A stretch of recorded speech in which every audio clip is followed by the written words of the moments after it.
निम्मो एक बहुत ही नेक दिल की और अच्छी लड़की थी। उसके पिता फतेह सिंह एक जमींदार थे। ऐसे ही एक दिन जब निम्मो गुरुद्वारे से अपनी कार में बैठकर घर आ रही होती है, तभी रेड लाइट पर उसकी कार रुकती है और एक भिखारन हाथों में एक नन्हा सा बच्चा लिए निम्मो की गाड़ी के शीशे पर हाथ मारते हुए बोलती है, कुछ दे दो बीबी जी, बच्चे को दूध पिलाना है। पैसे नहीं है, 2 दिन से भूखी हूँ, बड़े जोर से भूख लगी है। आपकी बहुत मेहरबानी होगी, थोड़ा सा कुछ दे दो। निम्मो गाड़ी का शीशा नीचे करती है, बड़े ही गौर से उस भिखारन और उसके बच्चे को देखती है और उन्हें पैसे देते हुए कहती है, ये लो, भरपेट खाना खा लेना और अपने बच्चे को दूध भी पिला देना। इतना कहकर निम्मो शीशा ऊपर करती है और ग्रीन लाइट ऑन हो जाती है। कुछ देर में निम्मो अपने घर आ जाती है और परेशान होकर सोफे पर बैठ जाती है। ये देख फतेह सिंह उससे कहता है, कीगल हो गई पुत्र जी, मुंह क्यों लटकाया हुआ है? डैडी जी, हमारे देश में कितनी गरीबी है ना। एक तरफ हम हैं जिसके पास सब कुछ है, एक तरफ वो लोग हैं जिनको कई कई दिनों तक खाना नहीं मिलता। की करिए पुथुन, हमसे तो जितना हो सकता ऐसी कर दे। गरीब लोग की मदद कर दे। तू चिंता मत कर बेटा, बस मदद दे लिए अपना हाथ खुला रखी। जी डैडी जी, जैसा आप कहो। ऐसे ही काफी वक्त गुजर जाता है और निम्मो की शादी अमन नाम के लड़के से हो जाती है। मायके की तरह ही निम्मो का ससुराल भी बहुत अमीर था। खाना, गहने, गाड़ी, कपड़े, निम्मो को किसी बात की कोई कमी नहीं थी। निम्मो की सास वीणा एक खड़ूस औरत थी। ऐसे ही एक दिन सभी लोग बैठकर दोपहर का खाना खा रहे होते हैं। तभी एक बूढ़ा फकीर जिसके पैर कांप रहे थे, वो निम्मो के ससुराल के दरवाजे पर आके बोलता है, कोई 2 रोटी दे दो इस गरीब को पेट भरने के लिए, वाहेगुरु तो बहुत खुशी देगा। फकीर की आवाज सुनकर निम्मो जल्दी से उठ खड़ी होती है और एक थाली में खाना लगाकर फकीर को देने लगती है। तभी वीणा उसे रोकते हुए बोलती है, कीनू पूछ के दे रही है या लंगर? मम्मी जी, वो फकीर है, उसे दे रही हूँ। देखो ना कितना बूढ़ा है और चल भी नहीं पा रहा। चल नहीं पा रहा है तो यहाँ तक कैसे आ गया? अरे इन ढोंगी फकीर का काम यही है, सारा दिन बस मांगना और मांगना। अच्छे घर के लोग देखे नहीं, बस मांगना शुरू कर दिया। कोई जरूरत नहीं है कुछ देने की। पर मम्मी जी, थोड़ा सा दे देंगे तो क्या ही हो जाएगा। बकवास मत कर, यही ड्रामे ना कहीं और जाकर करना। आए बड़े खाना दे दो, अपना पेट पालना है तो जाकर कोई काम करो। इतो फ्री में सेवा नहीं लगी है। ऐदा ना करो बहन जी, सानू भी कुछ दे दो खाने के लिए, बहुत भूख लगी है। अच्छा एगल है, चल मैं तुझे रोटी दे दूंगी, बदले में तू मुझे पैसे देगा उसके। पैसे होंगे तो असि थोड़े कोल मंगदे ही नहीं। तो फिर मुफ्त में कुछ नहीं मिलेगा, चल निकल वरना धक्का देकर निकालूंगी। वीणा की बातें सुन फकीर की आंखों में आंसू आ जाते हैं और वो वहाँ से चला जाता है। जिसके बाद सभी लोग खाना खाकर चले जाते हैं और जो खाना बच जाता है उसे वीणा कचरे के डिब्बे में डलवा देती है। अपनी सास की इस आदत से निम्मो बहुत दुखी होती है और अमन से कहती है, सुनो जी, मम्मी जी ने आज चंगा नहीं किया उस गरीब नाल। अरे कोई गल्ला ना सोनियो, उसके नाम का दान पुण्य दे देंगे उसको। नहीं अमन जी, ऐसे नहीं। मैंने बचपन देखा है कि कैसे लोग एक एक रोटी के निवाले को कितना तरसते हैं। छोटे छोटे बच्चे पढ़ लिख नहीं पाते, अपना पेट भरने के लिए इधर उधर भीख मांगते हैं और कितने ही बच्चे तो हर दिन भूखमरी के कारण अपना दम तोड़ देते हैं। मुझसे ये सब नहीं देखा जाता। अरे तो सोनियो बताओ तो, चाहिए क्या? मैं कुछ ऐसा करना चाहती हूँ अमन जी, जिससे हर किसी का पेट भर सके। मैं जानती हूँ कि हम अपनी सारी धन दौलत देकर भी हर किसी की गरीबी को तो नहीं दूर कर सकते ना, पर हर किसी का पेट तो भर सकते हैं। मैं चाहती हूँ कि मैं 1 रुपए में पंजाबी थाली बेचना शुरू कर दूं। खाना बनाना तो मुझे आता ही है और वाहिगुरु की कृपा से हमारे पास धन और अनाज की भी कोई कमी नहीं है। अमन, क्या तुम इस काम में मेरा साथ दोगे? अरे मेरी सोनियो, तुम्हारे दिल में इतना अच्छा विचार आया है, मैं तो तुम्हारा साथ जरूर दूंगा। अरे मुझे तो नाज है तुम पर, वाहिगुरु ने ना बहुत ही सोच के ना मुझे तुम जैसी पत्नी दी है। तुम्हारा दिल कितना अच्छा है। इतना कहकर अमन निम्मो को गले से लगा लेता है। अपनी 1 रुपए वाली पंजाबी थाली के बारे में जब निम्मो और अमन वीणा से बात करते हैं तो वीणा गुस्से में तिलमिला जाती है और बोलती है, दूर हट फटे मुंह, पागल हो गए हो क्या तुम दोनों?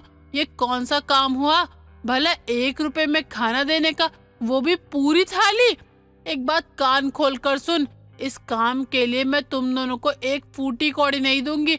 जाओ जाकर खुद कमा लो और अपना ठेला लगा लो। अब निम्मो अपने पापा जी के पास जाती है और उनको सारी बात बताती है। आ कितनी ना मेरी थी रब दे बंदे वाली गल, मैं तेरे नाल आ, तू अपना कम शुरू कर, अनाज मैं आप दे दूं। अपने पिता की बात सुनकर निम्मो खुश हो जाती है और अगले ही दिन वो 1 रुपए में पंजाबी थाली बेचना शुरू कर देती है। थाली में निम्मो मक्के की रोटी, सरसों का साग, आलू गोभी, सादी रोटी, रायता और मीठे में हलवा रखती है। अमन हाथ जोड़कर आए पास के सभी गरीब लोगों और भिखारियों को खाना खाने के लिए बुलाता है। निम्मो सभी को जमीन पर चटाई बिछाकर बैठा देती है और वाहे गुरुजी का नाम लेकर 1 रुपए में पंजाबी थाली की शुरुआत की जाती है। फतेह सिंह भी निम्मो और अमन की मदद करता है। सभी को पेट भर खाना खाते हुए देखकर निम्मो की आंखों में आंसू आ जाते हैं और वो खुद से और अमन से बोलती है, वाहे गुरु मेरे सच्चे मालिका, तेरा लाख लाख शुक्र है। तू मैनू इस काबिल किता कि मैं आज किसी नेक काम दे शुरुआत कर सकी। अमन डैडी जी, अगर आप दोनों मेरे साथ न देते तो मैं कभी अकेले ये सब कर ही नहीं पाती। आपका बहुत बहुत शुक्रिया। ओ ना पुत्र जी, केड़ी गल्ला कर दिया तुसी। साडे सिख धर्म दी मानता यही है। साडे सच्चे पिता गुरु गोबिंद सिंह जी ने सानू यही सिखाया है कि लंगर होया मीठा पानी, सब दा हक एक बराबर है। ते असी तोड़े इस फैसले तो बहुत ज्यादा खुश हां कि तुसी सिर्फ 1 रुपये विच लोगां दा पेट भरन दा काम उठाया है। हाँ मेरी सोनियो, पापा जी बिल्कुल सही कह रहे हैं। अगर तुम्हारे मन में ऐसा विचार आया है तो तुम कर दो। वाहिगुरु का नाम लो और फतेह पाओ। देखना वाहिगुरु सब चंगाई करेंगे। ऐसे ही वक्त गुजरता चला जाता है। निम्मो, अमन और फतेह सिंह तीनों मिलकर 1 रुपए में पंजाबी थाली का कार्य लगातार यूं ही चलाते रहते हैं। सुबह से शाम तक निम्मो के 1 रुपए में पंजाबी थाली वाले ढाबे में खूब भीड़ लगी रहती है। सभी लोग खाना खाते हैं। उसके बाद निम्मो और अमन को ढेर सारी दुआएं देकर जाते हैं। ऐसे ही एक दिन वीना चोरी छुपे 1 रुपए में पंजाबी थाली खिलाने वाला सारे दृश्य देखती है, जब लोग पेट भरकर अपने चेहरे पर एक सुकून की मुस्कुराहट लाते हैं और अपना आशीर्वाद भरा हाथ निम्मो और अमन के सिर पर रखते हैं। ये देखकर वीना भावुक हो जाती है, जिसके बाद वो अपनी वेशभूषा बदलकर सभी भिखारी के साथ पंजाबी थाली खाने के लिए चटाई पर बैठ जाती है। खाना खाकर जैसे ही वीना उठकर चलने लगती है, तभी निम्मो उसे रोकते हुए बोलती है, मम्मी जी, खाना कैसा लगा आपको? आपका पेट तो भर गया ना? तूने मुझे पहचान लिया? भला अपनों को भी कोई कैसे भूल सकता है? मम्मी जी, कैसी बात कर रही हैं आप? पर मम्मी जी, आप ऐसे वेशभूषा में क्या कर रही हो? बेटा, मैं कई दिनों से रोज यहाँ पर आकर तुम लोगों को ये कार्य देख रही हूँ और सच बताऊँ तो मुझे मेरी गलती का एहसास भी हो गया है। आज तक मैं अपने पैसों के घमंड में थी, लेकिन सच कहूँ तो मैं जब से यहाँ आई और मैं तुम सबको ऐसे सेवा करते देख रही हूँ तो मेरा मन भी बदल गया और मुझे अपनी गलती पर एहसास भी हो गया। मुझे माफ कर दो, मुझे ऐसा तुम लोगों के साथ नहीं करना चाहिए था। लेकिन सच में इन भिखारी से भी गरीब तो मैं हूँ, जिसे इतना सब मिलने के बाद भी कदर नहीं हुई। अब मैं भी तुम लोगों के साथ 1 रुपए में पंजाबी थाली बेचने का काम करूँगी। वीना की बात सुनकर फतेह सिंह, अमन और निम्मो तीनों के चेहरे पर बहुत प्यारी सी मुस्कुराहट आ जाती है। अब दोनों सास बहू मिलकर सभी लोगों के लिए लंगर पकाया करती थी। इसके बाद फतेह सिंह और अमन मिलकर लोगों को बांटना शुरू कर देते थे और फिर झूठी प्लेट उठाकर साफ किया करते थे। तो इस तरह 1 रुपए में पंजाबी थाली बेचने वाली अमीर बहू लोगों का पेट भरती है और अपने लक्ष्य को पूरा भी करती है। सावित्री की शादी के बाद आज उसका उसके ससुराल में पहला दिन था। सावित्री किचन में खाना बनाते हुए अपनी सास कांता की बात भी सुन रही होती है। कांता टीवी देखते हुए खुद से कहती है, आजकल की लड़कियां ना जाने क्या क्या पहन लेती है। एक हमारा जमाना था जब इतना इतना घूंघट करके रहना पड़ता था। अब कांता टीवी देख ही रही थी कि तभी कांता की पड़ोसन विमला का आना होता है और वो आते ही कांता से कहती है, अरे कांता, ये सब तू क्या देख रही है? ये क्या पहना है इसने?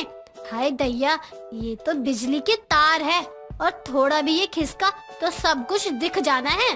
अरे इसे तो मैं रोज ही देखती हूँ, कभी ब्लेड से तो कभी फोन से, कुछ भी चिपका देती है ये।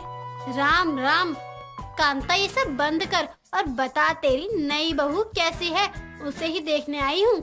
अरे विमला, जैसा नाम है सावित्री वैसे ही संस्कार है। सुबह ही सुबह आई है, पैर छू कर गई है, और घूंघट तो इतना इतना कर रखा है, जो हमारे समय में करते थे उतना कर रखा है। अब कांता अपनी बहू सावित्री को बुलाती है, जिसे देखकर तो विमला का मुंह खुला का खुला रह जाता है और कांता तो सीधे खड़े खड़े ही सोफे पर गिर जाती है। कांता, तेरी सती सावित्री बहू को क्या हुआ?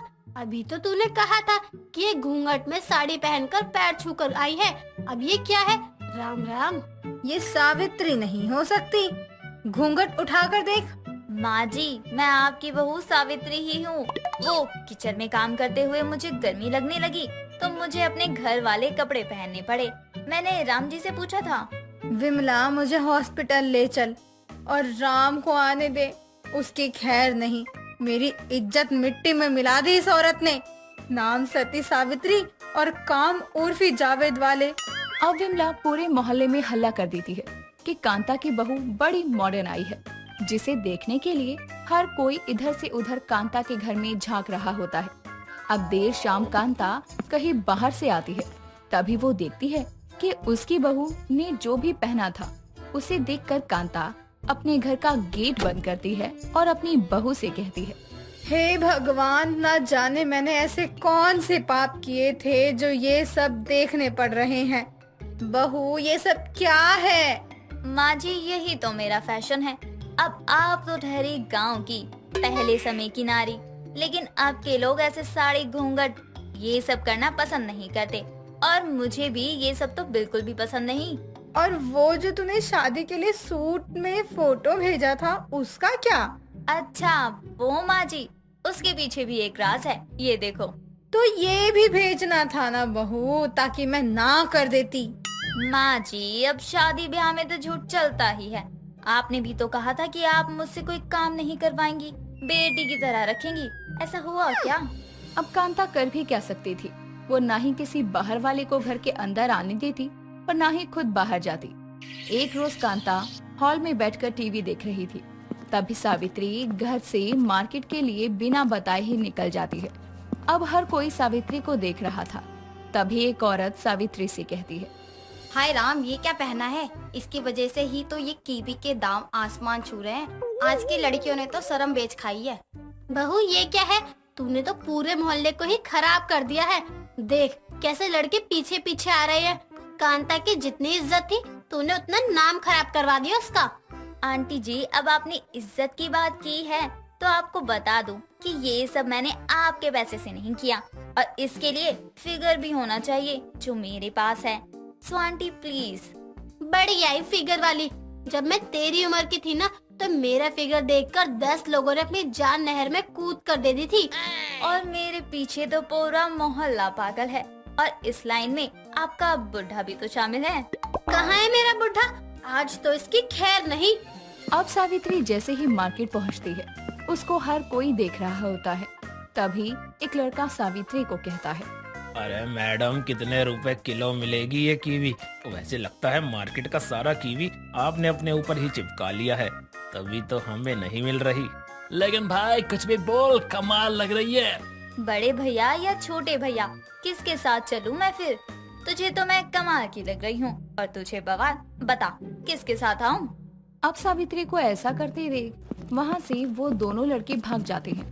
अब इधर कांता के घर विमला पहुँचती है, जो अब भी टीवी ही देख रही होती है। कांता, तू है कहाँ? तूने अपनी बहू को घर से बाहर क्यों जाने दिया? अरे कैसी बात कर रही है विमला? वो तो किचन में थी, कटोरा पहने हुए। उसने कटोरा ग्लास नहीं, कीवी पहना हुआ है, वो भी बिना कुछ अंदर पहने। देखकर तो शर्म से पानी पानी हो गई। और मेरा बुढ़ा भी वही था, तेरी बहू के पीछे। मोहल्ले के सारे बुढ़े भी कब्र से निकल निकल कर तेरी बहू के पीछे पीछे घूम रहे हैं। अब थोड़े ही समय बाद सावित्री घर आती है। इधर कांता और विमला सावित्री का ही इंतजार कर रहे थे। अब सावित्री को देखकर कांता कहती है, बहू, इन फलों पर थोड़ा तो तरस खा ले। ये जो तू पहनकर बाहर निकली थी, कहीं गलती से ये सूख जाते तो? सूख जाते तो क्या कांता? जो ना भी दिखना वो सब कुछ दिख जाता है। मैं तो कहती हूँ कि इसे अभी घर से निकाल। क्यों विमला आंटी, मैंने ऐसे कपड़े क्या पहन लिए? आपको मेरी इज्जत की बड़ी चिंता होने लगी, लेकिन आपने अपने बुढ़े को नहीं रोका कि वो मेरे पीछे क्यों आ रहा है। लड़के लड़की के पीछे आए तो वो उनकी नियत है। हमने ऐसे कपड़े पहने तो हम ही कैरेक्टरलेस हैं। बहू, हम दुनिया को तो सुधार नहीं सकते, पर तू तो समझ सकती है ना। बहू, आदमियों की नजर तो होती ही गंदी है। आदमी तो होते ही ऐसे हैं, वो कुछ भी करे तो आदमी है, उन्हें जीने की आजादी है। लेकिन लड़कियों को कहाँ जीने की आजादी है? वो तो पैदा भी अफसोस के साथ होती हैं और दूसरे घर में भी बड़े ही अफसोस के साथ जाती हैं। आपकी बेटी ऐसी है, आपकी बेटी में ये कमी है, मेरा बेटा तो पीता ही है। क्या हुआ, आदमी है, सब चलता है। बहुत तेरा समाज के लिए सुधारने के लिए उठाया गया एक कदम बुराइयों को भी खत्म कर नहीं पाएगा। मुझे मेरी आजादी पसंद है, बाकी आपको जो सही लगे कीजिए माँ जी। देर शाम सावित्री का पति राम घर आता है और वो अपनी माँ की बातें सुनकर अपनी पत्नी सावित्री से कहता है, मैं अगर तुमसे कहूंगा तुम ये सब क्यों कर रही हो तो तुम कहोगी कि तुम्हें आजादी पसंद है, लेकिन तुम घर में जो पहन सको वो पहनो, पर बाहर कम से कम मेरी और माँ की इज्जत का ख्याल रखा करो। अपने पति राम को गुस्सा ना होते देखकर सावित्री को पछतावा होता है, लेकिन वो कहीं बाहर तो नहीं, लेकिन घर में ही उर्फी जावेद की फ्रीडम को फॉलो करने लगी थी और अगली सुबह ही सावित्री अपने नए लुक के साथ घर में दिखती है। बहू, तेरे पास कपड़े नहीं है क्या? ये तूने सीने से क्या लगा रखा है? माँ जी, ये मेरा स्कूल अवार्ड है। आज अपना कमरा साफ कर रही थी तो मुझे अपने स्कूल के दिन याद आ गए, तो मैंने सोचा थोड़े से अपनी यादों को ताज़ा कर लूं। बहू, झुक मत। ये क्या कर रही है तुम? कहीं ये खुल गया तो दिक्कत हो जाएगी। जा जाकर बदल ले इसे। माँ जी, आप कहती हैं तो मैं बदल देती हूँ, लेकिन लड़कियों की फ्रीडम के लिए मैं आवाज जरूर उठा कर रहूंगी। हाँ, क्यों नहीं। लड़कियों के लिए आवाज उठाते उठाते इसने तो मेरी इज्जत ही उछाल दी। कुछ कहा माँ जी आपने? नहीं नहीं बहू, जा तू कपड़े बदल ले। नेहा अपनी दोस्त सुमन के साथ रहा करती थी। दोनों में बहुत अच्छी दोस्ती थी, लेकिन नेहा बहुत ही लालची लड़की थी। वो हर चीज में लालच किया करती। उसका एक ही सपना था कि वो एक अमीर लड़के से शादी करे और विदेश में सेटल हो जाए, लेकिन सुमन उसके बिल्कुल अपोजिट थी। वो एक सीधी सादी और सुलझी हुई लड़की थी। एक दिन दोनों दोस्त कॉलेज की कैंटीन में बैठकर स्नैक्स खा रहे थे। तभी नेहा सुमन से कहती है, ना जाने वो लड़का कब आएगा जो मुझे सोने की डोली में ब्याह कर अपने घर ले जाएगा। मैं तो कब से इंतजार कर रही हूँ उसका, लेकिन वो है कि आ ही नहीं रहा मुझे ले जाने के लिए। तेरे यहाँ सोना चांदी के सपने हैं ना, वो सपने ही रह जाएंगे। बड़े बड़े हमेशा कह कर गए हैं, जितनी बड़ी चादर हो उतने ही पैर पसारने चाहिए, इसलिए इतने बड़े बड़े सपने मत दे जो कभी पूरे ही ना हो। मैं तुझसे जो भी कहूँ तू हमेशा मुझ पर टोंट ही मारती है। कभी अच्छा भी बोल लिया कर अपने मुंह से, जब देखो तब बुरा भला ही कहती रहती है। अरे तू मेरी दोस्त है या दुश्मन? नेहा देख, तेरी दोस्त हूँ इसलिए तुझे सलाह देती हूँ, इन सब चीजों के चक्करों में मत पड़। इन सब चीजों में कुछ नहीं रखा है, तो अपनी पढ़ाई पर ध्यान दे और अपने करियर पर फोकस कर।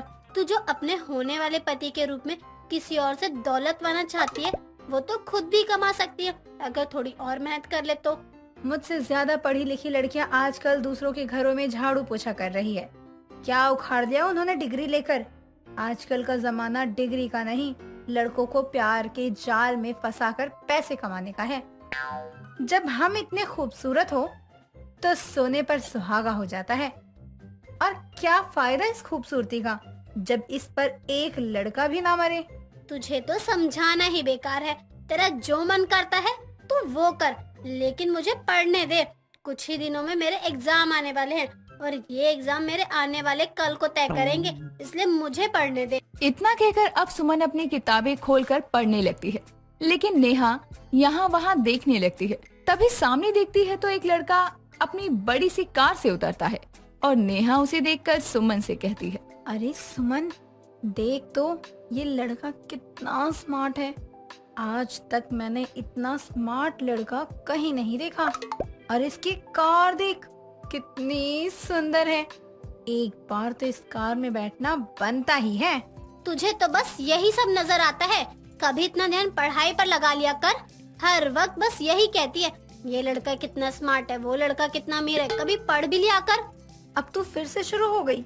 मैं तुझे इतना स्मार्ट लड़का दिखा रही हूँ और तू अपनी बकवास चालू किए है। तू बैठकर इन किताबों में घुसी रह। मैं तो जा रही हूँ उस लड़के से बात करने के लिए। नेहा तू मेरी बात तो सुन, कहाँ जा रही है पागल लड़की? सुमन नेहा को रोकने की कोशिश करती है, लेकिन नेहा उस लड़के के पास चली जाती है और उस लड़के से जानबूझकर टकरा जाती है और कहती है, सॉरी, गलती से आपसे टक्कर हो गई। आपको कहीं चोट तो नहीं आई ना? जी नहीं, मैं बिल्कुल ठीक हूँ। आपको तो कहीं नहीं लगी ना? नहीं नहीं, भला मुझे कैसे लगती? आपने मुझे गिरने से जो बचा लिया, थैंक्स मुझे बचाने के लिए। अजी इसमें शुक्रिया की क्या बात है, ये तो मेरा फर्ज था। अगर आपकी जगह कोई और लड़की होती तो भी शायद मैं उसे भी बचाता। हाँ सही कहा आपने। वैसे मुझे लगता है आप इस कॉलेज में नए हैं। आपको पहले तो कभी नहीं देखा यहाँ। आपने सही कहा, मैं आज ही कॉलेज में आया हूँ। अच्छा तो ये बात है। अगर आप इस कॉलेज में नए हैं तो आपको इस कॉलेज में नए दोस्तों की भी जरूरत होगी। अगर कभी भी आपको किसी चीज की जरूरत महसूस हो तो आप बेझिझक मेरे पास आ सकते हो। मैं यहाँ सामने वाली क्लास में ही पढ़ती हूँ। Okay? Thank you so much मुझे ये कहने के लिए। मुझे जब भी कोई जरूरत पड़ेगी तो मैं आपके पास जरूर आऊँगा। इतना कहकर रोहित वहाँ से चला जाता है। ऐसे ही कुछ दिन और बीत जाते हैं और एक दिन रोहित कॉलेज के पार्क में बैठकर कुछ किताबें पढ़ रहा था और उसे अकेला देखकर नेहा भी उसके पास जाकर बैठ जाती है और उसे कहती है, क्या बात है, तुम तो यहाँ अकेले बैठकर पढ़ाई कर रहे हो। मुझे तो लगा था तुम पढ़ाई से दूर रहते हो। हाँ कुछ खास नहीं, जब मन करता है तब पढ़ लेता हूँ। वैसे तुम यहाँ क्या कर रही हो? तुम्हारी क्लास नहीं है क्या? क्लास तो है, लेकिन प्रोफेसर बहुत पका रहे हैं, इसलिए मैंने सोचा बाहर जाकर चिल मारूं। और बाहर आई तो तुम मुझे दिख गए और मैं यहाँ आ गई। अच्छा तो अब बताओ कि तुम्हें क्या करना है? चलो कहीं घूम कर आते हैं। इन किताबों की शक्ल देख देख कर तो मैं बोर हो गई हूँ। चलो ना कहीं किसी अच्छी जगह जाते हैं। इतना कहकर नेहा रोहित की कार में बैठकर वहाँ से चली जाती है। दोनों एक साथ शहर में हर जगह घूमते हैं और पूरा दिन घूमने के बाद रात के समय रोहित नेहा को उसके घर के बाहर छोड़ने आता है और कहता है, आज हमने बहुत मजे किए। मैंने अपनी लाइफ में कभी भी इतना मजा नहीं किया है। आज का दिन बहुत अच्छा था। तुमने सच कहा रोहित, आज का दिन सच में बहुत अच्छा था। मैंने देखा कि इतने मजे कहीं नहीं। तुमने मेरी लाइफ में बहुत सारे रंग भर दिए हैं। मैं आज बहुत खुश हूँ रोहित। अच्छा तो मैं चलता हूँ, अपना ध्यान रखना और ध्यान से सो जाना। वैसे मेरे घर में कोई नहीं है, अगर तुम चाहो तो एक कप चाय पी सकते हो। अच्छा तो तुम मुझे इनवाइट कर रही हो क्या? तो क्या मुझे आना चाहिए या नहीं? समझदार हो, समझ सकते हो कि एक लड़की एक लड़के को रात में कॉफी के लिए क्यों पूछती है। क्या कहा? मैं तुम्हारी बात समझा नहीं, लेकिन फिर भी तुम इतने प्यार से मुझे चाय कॉफी के लिए पूछ रही हो तो मैं मना नहीं कर सकता। इतना कहकर रोहित उसके पीछे पीछे घर के अंदर चला जाता है और नेहा कुछ देर बाद रोहित के लिए कॉफी बनाकर लाती है और उसे कॉफी देकर अपने कमरे में चली जाती है। कुछ देर बाद जब नेहा वापस आती है तो वो एक छोटी सी ड्रेस पहने हुए थी, जिसे देखकर रोहित की आंखें खुली की खुली रह जाती है और रोहित उसकी ओर खिंचता जाता है। देखते ही देखते रोहित और नेहा के बीच की नजदीकियां बढ़ने लगती है और रोहित रात के समय नेहा के घर पर ही सो जाता है। अगली सुबह नेहा रोहित से कहती है, तुम्हें नींद अच्छी आई ना? कोई परेशानी तो नहीं हुई? मुझे तो बहुत अच्छी नींद आई, इतनी अच्छी कि मुझे याद तक नहीं कि क्या हुआ। किसी लड़की के साथ रात बिताने के बाद लड़के यही कहते हैं कि मुझे कुछ याद नहीं, और सारी गलती लड़की की मानी जाती है। अगर तुम्हें कुछ भी याद नहीं तो तुम यहाँ से जा सकते हो। अरे तुम क्या कह रही हो? ऐसा कुछ भी नहीं है। मैं बाकी लड़कों जैसा नहीं हूँ, बहुत शरीफ लड़का हूँ मैं। नेहा ने रोहित को अपने प्यार के जाल में फंसा लिया था। अगले दिन जब नेहा अपने कॉलेज जाती है तो वो रोहित की कार से उसके साथ बाहर निकलती है और उन दोनों को सब देखते रहते हैं। वहीं सुमन भी थी और नेहा को रोहित के साथ देखकर वो नेहा के पास जाती है और उसे अपने साथ ले जाती है और नेहा से कहती है, ये सब क्या है नेहा? तूने कैलाश को छोड़ दिया क्या, जो तू किसी और लड़के के साथ घूम रही है? हाँ, मैंने उसे छोड़ दिया। उसके फालतू के बहुत सारे लफड़े थे। यहाँ मत जाओ, वहाँ मत जाओ, ये मत करो, वो मत करो, इस लड़के से बात नहीं करनी, उस लड़के से बात नहीं करनी, और पता नहीं क्या क्या। लेकिन तू भी तो जानती है वो तेरी भलाई के लिए करता था ये सब। सच सच बता, तूने इसे भी पैसों की वजह से ही फंसाया है ना? अगर ये सब कैलाश को पता चल गया तो क्या उखाड़ लेगा वो मेरा? अरे बीएफ था, पति नहीं, जो इतना डर रही है। सच में नेहा, तू प्यार नहीं व्यापार करती है। मतलब पैसों के लिए तू किसी के भी साथ जाती है, किसी को भी धोखा देती है। शर्म नहीं आती तुझे? तो क्यों मुझे बात बात पर भाषण देने आ जाती है?